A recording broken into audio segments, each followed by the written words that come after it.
Hello friends and welcome to all. आज है 19 मई और ट्यूसडे के दिन एक बार फिर से आपके सामने प्रेजेंट हूँ मैं एक नई स्टॉक की स्टडी के साथ। देखिए आज की स्टॉक की स्टडी है द इंडिया सीमेंट लिमिटेड के बारे में। और जैसा कि आपने थंबनेल के ऊपर पढ़ ही लिया होगा कि अंबानी बंधुओं का धमाल, शेयर में 44% का उछाल। जी हाँ, ये बिल्कुल सही बात है। और आजकल मार्केट में जो जो है ऐसा शेयर जो द इंडिया सीमेंट लिमिटेड की जो है वो मैं आज स्टॉक स्टडी आपके सामने प्रेजेंट कर रहा हूँ, यही आजकल मार्केट के अंदर छाया हुआ है और इसकी चर्चा चारों तरफ है। और अगर मैं आपको बताने की कोशिश करूं, और इसकी चर्चा इसीलिए इसके अंदर है क्योंकि दमानी बंधुओं ने इसके अंदर स्टेक इंक्रीज करी है। तो सबसे पहले मैं आपको जो खबर ये जो आजकल चर्चा का विषय बनी है, तो वो इकोनॉमिक टाइम के ऊपर अगर आप देखेंगे तो R K Damani hike stakes in India cement stock 7%, Radhakrishna Damani family raise stakes in India cement by 15.16 in March quarter. चाहे बिजनेस स्टैंडर्ड की बात करें वहां पे भी आप देखेंगे India cement jumps 8%, Damani family increase stake to 20% in quarter 4। और ये जिनकी इमेज आपके सामने है ये है राधाकृष्ण दमानी जी। और अब मैं आपको यहाँ पे बताने की कोशिश करूँगा कि यहाँ पे इन्होंने कितनी स्टेक इंक्रीज करी है। तो ये स्टेक जो इन्होंने इंक्रीज करी ये जनवरी से लेकर मार्च के क्वार्टर के बीच में करी है। और अब अगर मैं बात करूं इंडिया सीमेंट के अंदर जो दमानी, गोपी कृष्ण दमानी और राधा कृष्ण दमानी, ये दोनों जो भाई हैं, इनकी स्टेक जो इंडिया सीमेंट के अंदर बढ़कर हो गई है अब 19.89% की मार्च 2020 के क्वार्टर का जो एंड हुआ है। और अगर हम बात करें इसका, तो ये एवेन्यू सुपर मार्ट के जो है फाउंडर हैं दमानी जी, राधा कृष्ण दमानी जी। और ये बराबर इसके अंदर जो है अपनी स्टेक इंक्रीज कर रहे हैं। और थोड़ी सी और गवाही में बता देता हूँ जो द हिंदू क्या लिखता है। देखिए, Damanis buy more stake in India cement. और अगर मैं बात करूँ इसके अंदर तो चारों तरफ हर एक जो है अगर मैं बोलूँ अधिकतर वेबसाइट्स के ऊपर हमें यही देखने को मिल रहा है।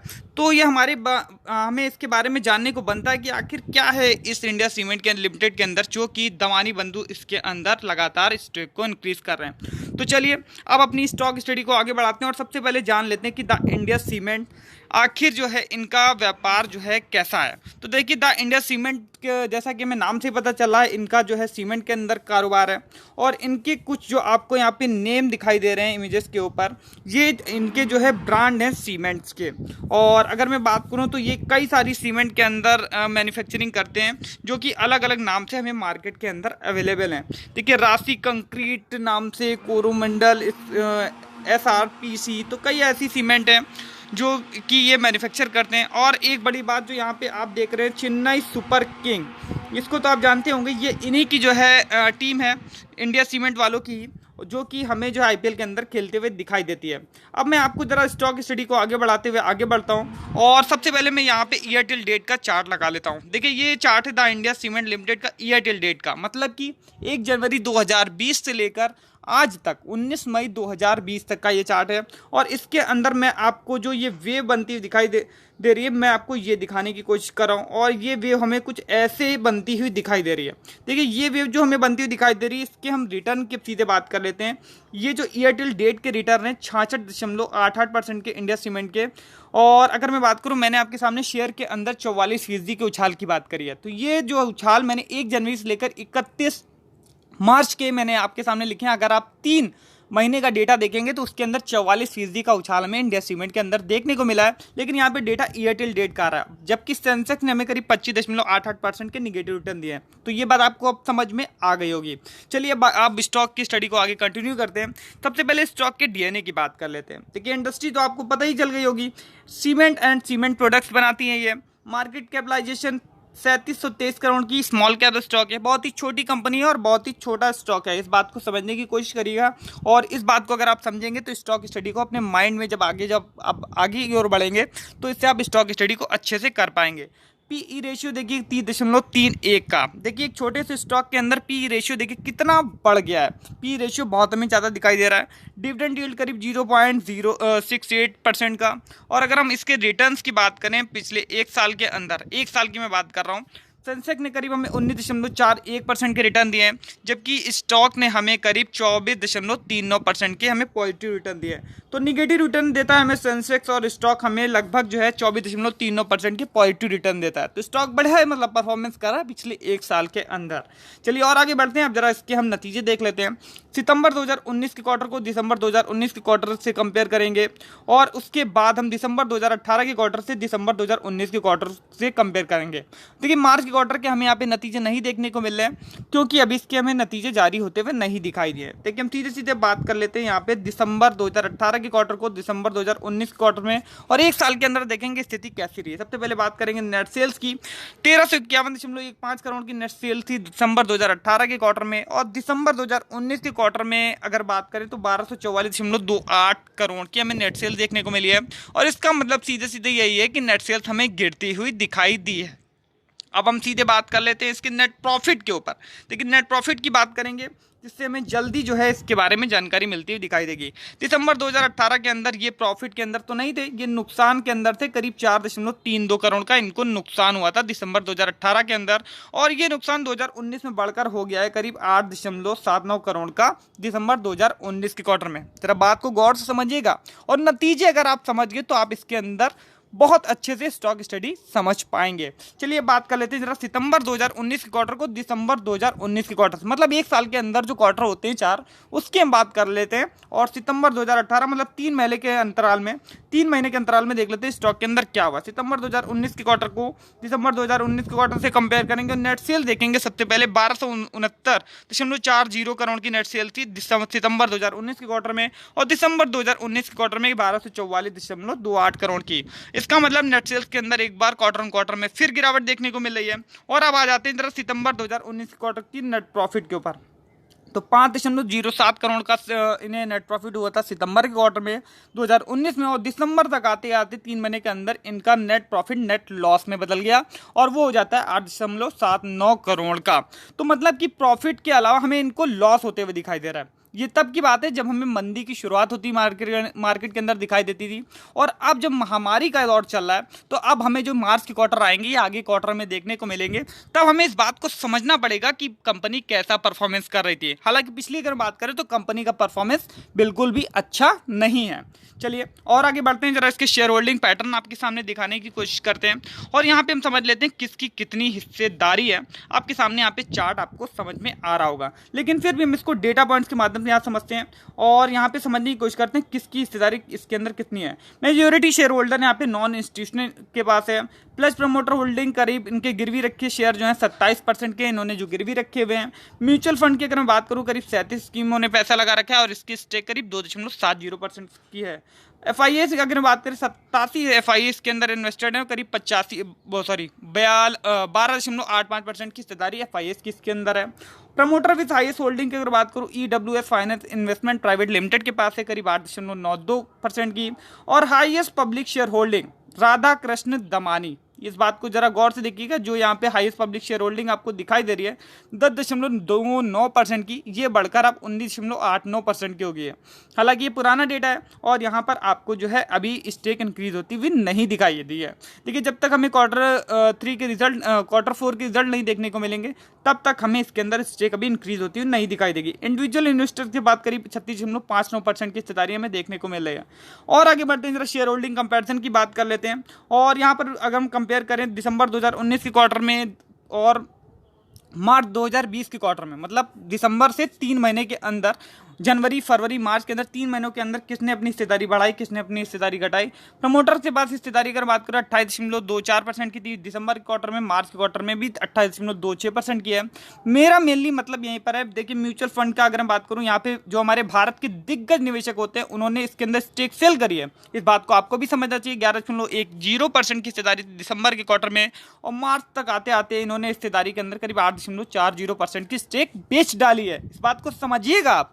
FIS की अगर मैं बात करूं 14.57% की हिस्सेदारी थी दिसंबर 2019 क्वार्टर में, और 1.72% की इन्होंने हिस्सेदारी बेचकर अब मार्च तक हो गई इनकी हिस्सेदारी 12.85% की। आप इस बात को जरा गौर से ध्यान रखिएगा, FII जो हमारे विदेशी निवेशक हैं। अब हम आ जाते हैं सीधे नॉन इंस्टीट्यूशनल इन्वेस्टर्स की बात करेंगे, जहां पर हिस्सेदारी देखिए बढ़ती हुई नजर आ रही है। 40.61% की हिस्सेदारी थी दिसंबर 2019 के क्वार्टर में, और मार्च तक आते आते इसके अंदर 50.63% की हिस्सेदारी हो गई है। इसका मतलब यह है कि इसके अंदर करीब 10.02% की हिस्सेदारी इंक्रीज करी गई है, और इसके अंदर हिस्सेदारी राधाकृष्ण दमानी मतलब दमानी बंधुओं को भी इसके अंदर हिस्सेदारी हमें दिखाई दे रही है, इसलिए हिस्सेदारी इसके अंदर हमें इंक्रीज होती हुई दिखाई दे रही है। मेरा कहने का मतलब ये है, आप अगर इसके अंदर निवेश का कोई भी मूल भी बना रहे हैं तो सबसे पहले यहाँ पे FIS का डेटा देखिएगा। FIS इसके अंदर बराबर निकल रहे हैं। म्यूचुअल फंड जो हमारे भारत के बड़े बड़े जो हमारे पोर्टफोलियो मैनेजर होते हैं वो यहाँ पर माल बेचकर निकल रहे हैं, लेकिन अगर मैं बात करूँ राधाकृष्ण दमानी इसके अंदर एंटर हो रहे हैं, तो इस बात को समझिएगा कि वो इसके अंदर निवेश के पर्पज से कोई निवेश कर रहे हैं या इसके अंदर स्टेक लेने की इसके अंदर कोशिश कर रहे हैं। तो इस बात को आप गौर से समझिएगा। अब जरा आपने सारी बातें तो अच्छी अच्छी देख ली थी कि सारे जो है न्यूज़ चैनल्स की अगर मैं बात करूँ या वेबसाइट्स की बात करूं, वहां पर स्टेक की बात कर रहे थे। अब जरा हाल फिलहाल में एक मैं आपको डेटा दिखाऊंगा जो आपकी स्क्रीन के ऊपर आपको दिखाई दे रहा है। लॉकडाउन के कारण चालू वित्त वर्ष में 30% तक गिर सकती है सीमेंट की मांग, और ये जो है सर्वे हुआ है क्रिसिल की तरफ से। देखिए सभी सीमेंट सेक्टर की बात हो रही है यहाँ पर, और क्रिसिल का हाल फिलहाल में हमें एक सर्वे देखने को मिला जिसके अंदर सीमेंट सेक्टर की बात कही जा रही है। और ये अगर मैं बात करूँ मनी भास्कर की वेबसाइट के ऊपर, आप चाहें तो इसे देख भी सकते हैं, जिसको जो है क्रिसिल की कंपनी ने जो है सर्वे किया है इसके बारे में। और इसके अंदर वो हमें ये बताने की कोशिश कर रहे हैं कि आखिर मार्केट के अंदर सीमेंट की खपत कितनी हमें आगे देखने को मिल सकती है। तो यहाँ पे मैं आपको कुछ लाइन बताने की कोशिश करूंगा। कोरोना वायरस संक्रमण का असर सभी सेक्टर्स में दिख रहा है। अब साख निर्धारणता बाजार अध्ययन कंपनी क्रिसिल के एक सर्वे में सामने आया कि देश में चालू वित्त वर्ष में सीमेंट की मांग 30% तक गिर सकती है। 30% तक सीमेंट की मांग गिर सकती है, इस बात को समझिएगा। और क्रिसिल ने सोमवार को 13 बड़े राज्यों के मझोले शहरों के बीच में सर्वे के आधार पर अधिकतर सीमेंट डीलर बिक्री में कमी, नकदी की किल्लत, बकाया भुगतान में देरी आशंका जता रहे हैं। देखिए अधिकतर डीलर यही बता रहे हैं कि हमें जो है इसके अंदर कमी आती हुई दिखाई देगी। और सर्वे में हिस्से लेने वाले 93% जो है डीलर है, उनका यह मानना था कि लॉकडाउन मई में हटाए जाने की स्थिति में बिक्री 10 से 30% के बीच में गिरावट आ सकती है। और यह स्पष्ट है कि लॉकडाउन का चौथा चरण कब तक रहेगा, और रविवार को लॉकडाउन का चौथा चरण 18 मई से 31 मई तक जारी है। देखिए अभी तक की अगर मैं बात करूं तो ये यहाँ पे 30% तक गिरावट की बात कर रहे हैं, लेकिन लॉकडाउन तो अभी लगा हुआ है। कोरोना वायरस का संक्रमण अभी खतरा ये टला नहीं है, तो इस बात को आप समझिएगा। और अगर मैं बात करूं मार्केट के ऊपर ये सब चीज़ें फॉलो करती हैं। देखिए जब तक मार्केट के अंदर डिमांड नहीं आएगी, जब तक मार्केट के अंदर खरीदारी नहीं आएगी, तब तक सीमेंट सेक्टर ग्रो नहीं कर सकता। किसी भी बड़े इन्वेस्टर के द्वारा अगर पैसा लगाया भी जाता है तो इसका मतलब ये नहीं कंपनी आगे ग्रो ही करेगी। मार्केट के अंदर डिमांड भी होना चाहिए, और इस बात को मैं इसी रिपोर्ट के आधार पर आपको बताने की कोशिश कर रहा हूं। अब जरा इसकी चार्ट के ऊपर आ जाते हो। डेली चार्ट आपके सामने है, और यहाँ पर मैं आपको मजबूती दिखाने की कोशिश करता हूँ। मजबूती हमें देखिए एक्सपोनेंशियल मूविंग एवरेज के माध्यम से यहाँ साफ साफ नजर आ रही है। चाहे आप 9 दिनों का एवरेज देखें, 21 दिनों का एवरेज देखें, 50 दिनों का देखें, 100 दिनों का या 200 दिनों का एक्सपोनेंशियल मूविंग एवरेज देखें, सभी से ये ऊपर ट्रेड कर रहा है। अगर आप देखेंगे तो ये अभी बहुत ऊपर ट्रेड कर रहा है। और अगर मैं बात करूं यहाँ पर जब हमें मार्च के अंदर या जनवरी के अंदर जब इसके अंदर बाइंग चालू होती है, यहाँ से अगर मैं बात करूं जनवरी 2020 की जब स्टार्टिंग हुई थी, यहाँ से हमें इसके अंदर बाइंग देखने को मिली थी। इसके अंदर यहाँ से मूव हुआ, एक ये हुआ, और इसके बाद हमें मार्च तक आते आते इसके अंदर एक भयानक जो है खरीदारी देखने को, ये वाला पॉइंट अगर मालूम, यहाँ तक 44% के इसने रिटर्न दे दिए थे। और उसके बाद फिर इसके अंदर थोड़ी सी गिरावट, और फिर यहाँ पे अपने पीक पर पहुंच चुका है। तो डेली चार्ट के ऊपर मैं आपको ये बताने की कोशिश कर रहा हूँ, इस स्टॉक के अंदर अब जो है पोटेंशियल खत्म हो चुका है, जो कि रिटेल इन्वेस्टर के लिए बिल्कुल भी सूट नहीं करता इसलिए। और अगर मैं बात करूँ इसके अंदर जब रिटेल इन्वेस्टर या हमारे जैसे लोगों को जब पता चलता है, तो किसी भी स्टॉक के अंदर वो जो सारा रस होता है वो निकल चुका होता है, और जब उसके अंदर गिरावट आने वाली होती है तब हम उसके अंदर एंटर करने की कोशिश करते हैं। तो इस बात को आप समझने की कोशिश करिएगा। ये चार्ट जो मैंने आपके सामने लगाया है, ये काफ़ी ज़्यादा ऊपर इसका अपमूव हो चुका है। अब मैं वीकली चार्ट के ऊपर आपको ले चलूँगा। वीकली चार्ट के ऊपर ये बहुत हमें मजबूत दिखाई दे रहा है, और अगर आप देखेंगे ये लेवल जो इसका हमें दिखाई दे रहा है, यहाँ पर ये सारे मूविंग एवरेज को ध्वस्त कर चुका है। और एक्सपोनेंशियल मूविंग एवरेज से हमें यही पता चला है इसके अंदर बहुत तेज़ी है। अब मैं आपको यहाँ पर एक चीज़ दिखाने की कोशिश करूँगा। मोस्टली ये अपने जो है 100 दिनों के एवरेज से अगर आप इसकी बैक टेस्टिंग करेंगे वीकली चार्ट के ऊपर, तो ये 100 दिनों के एवरेज से ऊपर नहीं जाता है, लेकिन ये 200 दिनों के ऊपर ट्रेड कर रहा है। तो अगर आप चार्ट के ऊपर इसे आप समझते हैं, अगर आप चार्ट को कुछ मानते हैं या इसे जो है आगे इसको जो है किसी भी स्टॉक के लिए बढ़िया मानते हैं, तो ये अभी बहुत ज़्यादा ऊपर ट्रेड कर रहा है और इसके अंदर गिरावट आने की संभावना ज़्यादा हमें बनती हुई तगड़ी दिखाई दे रही है, जो कि वीकली चार्ट के ऊपर एक्सपोनेंशियल मूविंग एवरेज से अगर आप बैक टेस्टिंग करेंगे तो हमें साफ साफ पता लगता हुआ दिखाई दे रहा है। और अगर आप इसके अंदर अभी भी कोई निवेश करना चाहते हैं तो मुझे ऐसा लग रहा है आप जो है किसी गलतफहमी के अंदर हैं। अब मैं आगे आपको ले चलता हूं, अब जरा इसके डेटा पॉइंट आपको दिखाने की कोशिश करता हूं। देख लेते हैं कि अब हमें इस 19 मई को जो आज का दिन था उसके अंदर हमें इसकी क्या स्थिति बनती हुई दिखाई दे रही है। 117.40 के ऊपर क्लोजिंग करी, 55 पैसे हमें डाउन दिखाई दिया है। अगर मैं बात करूं इसके ऑर्डर बुक की, तो ऑर्डर बुक अगर आप देखेंगे 63,358 शेयर्स की इसके अंदर हमें बाइंग दिखाई दे रही है। अब जरा 52 वीक हाई के ऊपर जाए, 123.75 के ऊपर हमें दिखाई दे रहा है। 18 मई 2020 को इसने बनाया, जो कि हाल फिलहाल में कल का ही दिन था। और अगर 52 वीक लो की बात करें तो 23 अगस्त 2019 को इसने बनाया था 67.75 के ऊपर। तो अपने ये लो से करीब करीब डबल हो चुका है, जो कि इसके अंदर हमें ये संकेत मिलता हुआ दिखाई दे रहा है कि ये इसके अंदर पोटेंशियल खत्म होता हुआ हमें दिखाई दे रहा है। अब जरा इसके कारोबार की स्थिति भी देख लेते हैं। कारोबार इसके अंदर अगर मैं बात करूं करीब बढ़िया हो रहा है। 19 मई को अगर आप देखेंगे करीब 93,33,284 शेयर्स की इसके अंदर क्वांटिटी ट्रेडेड हुई है। डिलीवरेबल क्वांटिटी अगर बात करूं 17,30,191 शेयर्स की, और परसेंटेज ऑफ डिलीवरी इसके अंदर में बहुत अच्छी नहीं दिखाई दे रही है। करीब 18.54% की हमें इसके अंदर परसेंटेज ऑफ डिलीवरी दिखाई दे रही है, जो कि हमें इसके अंदर थोड़ा सा संशय दिखता हुआ नजर आ रहा है। तो इस बात को भी आप गौर से देखिएगा। अब जरा इसके मैं इसका आपको डिलीवरी की पिछला कुछ डेटा दिखाने की कोशिश करूंगा। अगर आप 4 मई से, अगर मैं इसी महीने की बात करूं, तो आप अगर परसेंटेज ऑफ डिलीवरी को देखें यहाँ पर, तो परसेंटेज ऑफ डिलीवरी हमें कोई खास नहीं दिखाई दे रही है।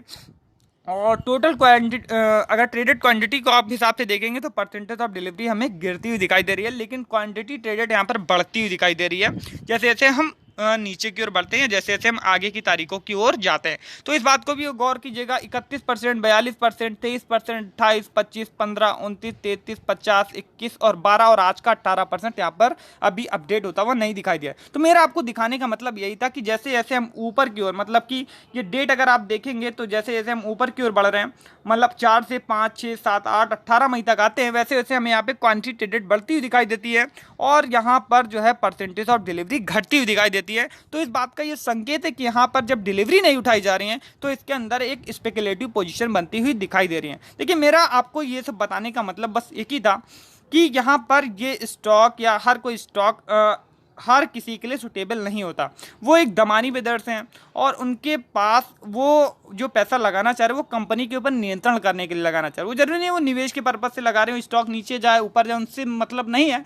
हालांकि किसी लॉन्ग टर्म के लिए पैसा इसके अंदर इन्वेस्ट कर रहे हैं और आगे उन्हें भविष्य इसके अंदर अच्छा दिखाई दे रहा है, जो कि उनका 5, 10 साल 20 साल का हो सकता है। लेकिन हम जैसे रिटेल इन्वेस्टर को 5, 10 साल या 20 साल पैसा लगाना किसी भी कंपनी में हमारे लिए संभव नहीं है। तो इस बात को आप समझने की कोशिश करिए और ये समझिए कि किसी भी कंपनी के अंदर पैसा लगाने से पहले उस सेक्टर को आप जांचिए और उसके डेटा पॉइंट को एनालाइज कीजिए। और जरूरी नहीं है जब मार्केट के अंदर खबर आए तब हमें ये इस मार्केट के अंदर जो स्टॉक हमें जब 65% ईयर टिल डेट के अंदर हमें ये ऊपर अब ट्रेड होता हुआ दिखाई दे रहा है, तो हमें इसके अंदर अब निवेश का कोई जो है निर्णय लेना ही नहीं चाहिए, क्योंकि इसके अंदर सारा जो है रस निकल चुका है। तो इस बात को आप समझिएगा। मैंने आपके सामने इन्फॉर्मेशन प्रेजेंट करी और इस इन्फॉर्मेशन के साथ वीडियो करूँगा यहीं पे वाइंड अप। अगर आपको इन्फॉर्मेशन अच्छी लगी हो तो प्लीज़ लाइक शेयर कमेंट करने की कोशिश करिएगा। वीडियो को सब्सक्राइब, चैनल को सब्सक्राइब कीजिए। Thank you for watching this video.